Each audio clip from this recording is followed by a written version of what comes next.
Hey there, welcome to the Love Drive Helpline. Today's question is from Jessica from Dallas, who asked out a coworker via instant message and got no reply. If you want to submit your own question, go to the link in my bio on Instagram or to the link in this episode's description and leave me a voicemail. All right, here is Jessica. I'm Jessica calling from Dallas. I asked out a friend at work on an instant message over social media because I couldn't seem to get a minute privately to ask, and he ignored me. And I'm wondering if I should approach him about that because, we're acquaintances. We have to see each other at work all the time. We had a good rapport. There was some flirting, and I was really prepared for any response except being ignored. So what should I do? Should I approach him or should I let it go? Thanks. The audacity of this person to ignore your kind request for a date, knowing that he was going to see you at work. My God. Okay. Just to answer your question right off the bat, yes, of course, you should mention it, especially if you're acquaintances, you're friendly, there's been some flirting in the past, and you're going to have to see each other, right? We have to have these conversations so that we can have more easeful relationships. When there is something wrong, something bothering you with anybody in your life, I think it's worth having a conversation, especially if you're going to see them again. If you just don't like someone, don't really want to see them again, and there's something bothering you about them, of course, you don't have to go and tell them, hey, I think you're an asshole, just so that you can feel better. But if you want this person in your life, or they're going to be in your life regardless, then it's worth having a conversation. And that would look something like, hey, dude, I like you. I like being friends with you. I sent you a message asking you on a date and you didn't reply. And so I'm curious, what's up with that?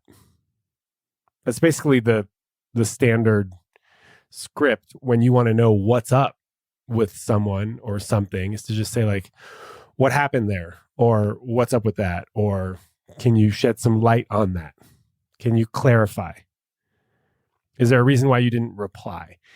And yeah, this sounds direct, and it might even sound a little confrontational. And I guess you are, to a certain degree, having a confrontation. You're confronting someone about their behavior and how it has impacted you. And is this going to be awkward? Yes, undoubtedly. 100%. No one has died of awkwardness, right? As far as I know. And also, to a certain degree, it's only awkward if you make it awkward. And even then, it might still be a little bit awkward. But, if you approach the conversation from an awkward perspective, then it might be awkward. But if you approach it from a perspective of all you're trying to do is get a little clarity around this action, then if they're awkward or they feel awkward, that's really not on you, right? You're just trying to get some clarity. Hey, I sent you a message and you didn't reply. What's up with that? That's all it has to look like, right? Ignoring it is probably going to make it more awkward, right? I just don't like it when there's a lot of unsaid stuff. It does impact relationships, I think, not in the positive, often in the negative, right? When you can speak up about something that's bothering you and clear the air, it just makes space for something more fun or fulfilling or connected to take place. Or it just gives you more clarity. And I like clarity. I think that living in ambiguity in any relationship is just exhausting and confusing. And I just don't like it. So I'm bummed that he didn't reply. We don't know why he didn't reply. Maybe he's nervous. Maybe he doesn't want to start a relationship with a coworker. Maybe he doesn't like you like that. Maybe he likes you like that and he is feeling insecure. Maybe he's had bad experiences in the past dating coworkers You never know. I remember I used to work at Chevy's Tex-Mex in Saratoga, California, on Saratoga Ave, if anybody knows where that is. And I was a host for a little bit, and then I became a server. And I remember I dated this woman, Yvonne, who was also a server. And something happened. I think before we started dating, well, first of all, before we dated, I asked her for her phone number while she was carrying a whole tray of Chevy's Fresh Mex Cadillac margaritas. And as I was asking for her number, the tray, she sort of started leaning one way, and the whole tray fell. It was like hundreds of dollars worth of margaritas spilled on the floor. It was like a huge deal in the middle of a crowded restaurant room. And so that's how that started. And then I think we had sex. I think the condom broke, so she had to get plan B. But how also, the condom breaks, how did I not notice? Right? That's always my answer to people when they're like, hey, the condom broke and he didn't notice. And it's like, how do you not notice? Right? There's such a remarkable difference between having sex with a condom and having sex without a condom, right? It instantly feels 3 times better. So, but I was young. I was 16 or something. So maybe I wasn't as sensitive down there as I am now, or as aware. Anyways, the condom broke. She got plan B. And I think I lost interest, and it became weird.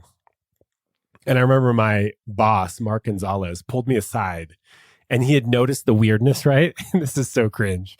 But he pulled me aside and he goes, and that, Sean, is why you don't dip your chip in the company salsa. Okay, so back to dating coworkers. I'm told, I don't know, there was some statistic that 1/3 of people meet at work, right? So we're not saying don't meet people at work.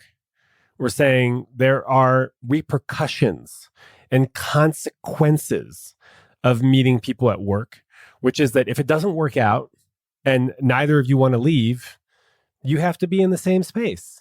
And let's be honest, that's hard, especially when one person doesn't want to be in a relationship anymore, and the other person does, right? Breakups are rarely mutual, right? There's always one person who's just not ready to break up and the other person is.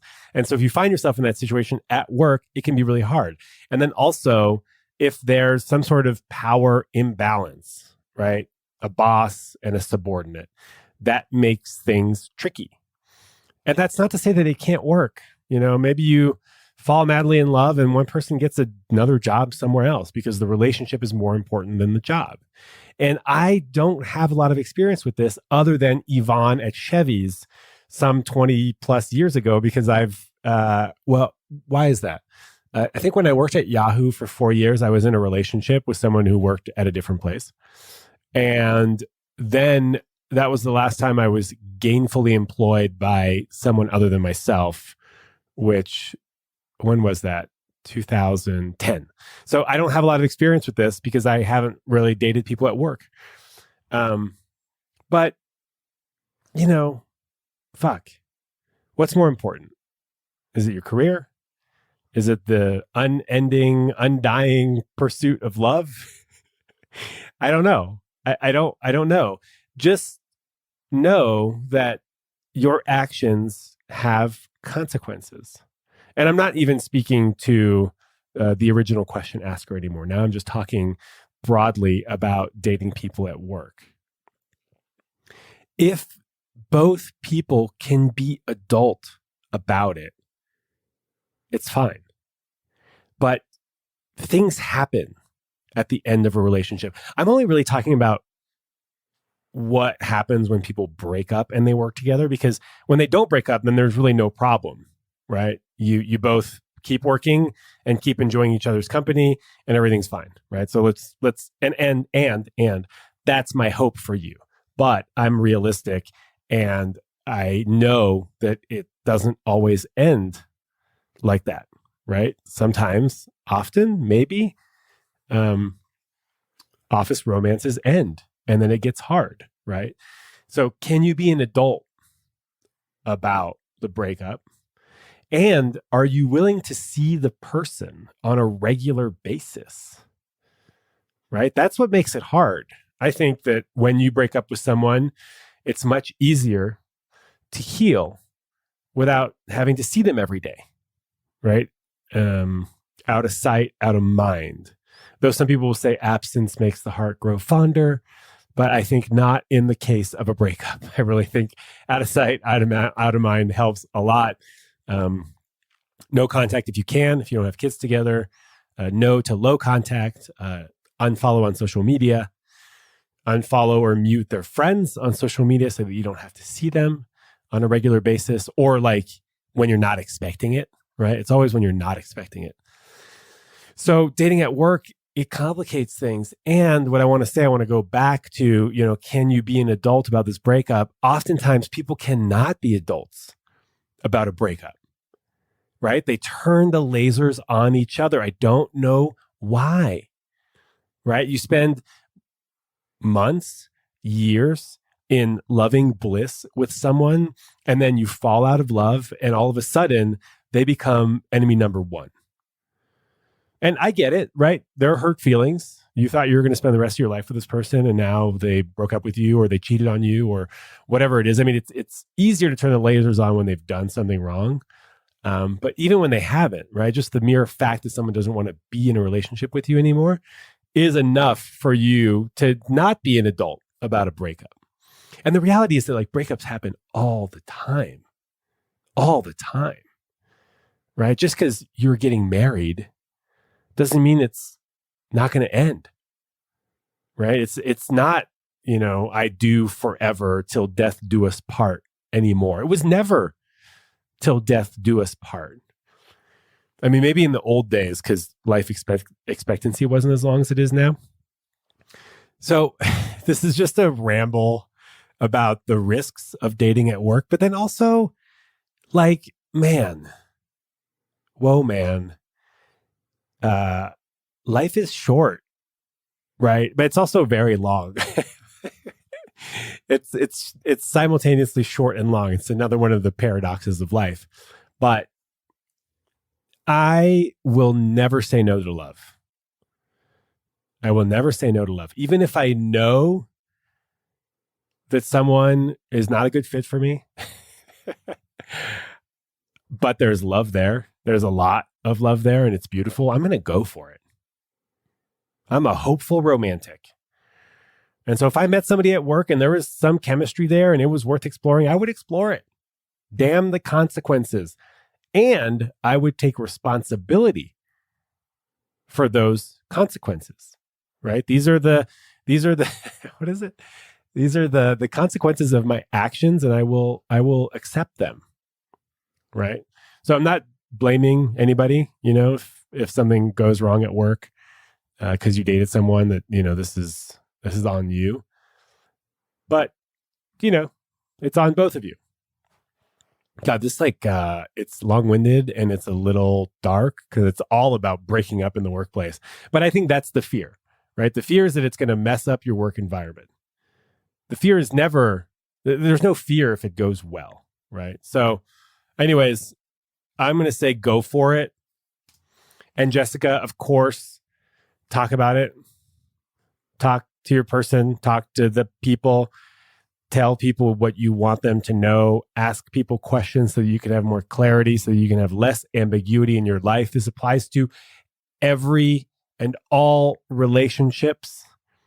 If you have a question about somebody's behavior, why they did this, why they said this, the best person to ask is that person, right?